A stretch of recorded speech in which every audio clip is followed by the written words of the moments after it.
I wanted to just make a few concluding remarks about source theory and the Pentateuch. We've talked about the documentary hypothesis. We've talked about the different sources that scholars believe they've been able to identify as comprising the 5 books of the Pentateuch. And one of the things I mentioned a couple of times are some of the debates that occur on the question of dating. There's a great deal of ideological baggage that's involved in the dating of the sources. One of the issues that I think is a real problem is the fact that the priestly source, P, is so often misjudged and maligned. I hope that the little bit of time that we spent on the priestly materials gave you some appreciation of its transformation of older Israelite rituals and traditions into symbolic practices that would communicate basic convictions about morality, convictions about holiness. I hope it gave you a sense of its communal ethic as opposed to an individual morality, the idea that the actions of every individual have an impact on society as a whole. But the anti-priest, anti-cult sentiment of European Protestantism is apparent in the history of biblical scholarship in the last few centuries. And it's apparent in that scholarship's negative assessment of the priestly source of the Bible.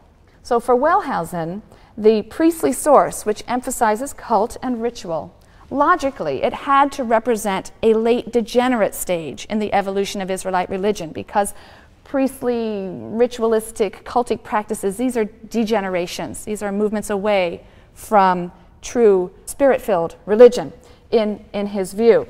So according to Wellhausen, the early period of ancient Israel must have been characterized by a free, more natural form of religion, intimate relationship with God, unencumbered or unsullied by the legalistic, cultic obsessions of priests and cult.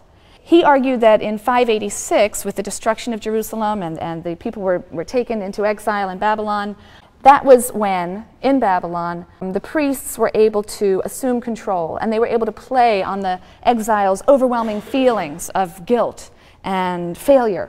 And the priests were able to construct a new identity and religion that stressed the sinfulness of the people and the need for ritual purity and ritual observance and legalism as the road back to God. And they were able to write themselves back into the narratives and stories of Israel's past. And this, according to Wellhausen, was a degeneration. Well, this reconstruction of the evolution of Israelite history, Israelite religion, is really driven more by theological prejudice than it is by historical evidence. And it stems from an obvious projection of the Protestant-Catholic tension onto Israelite history.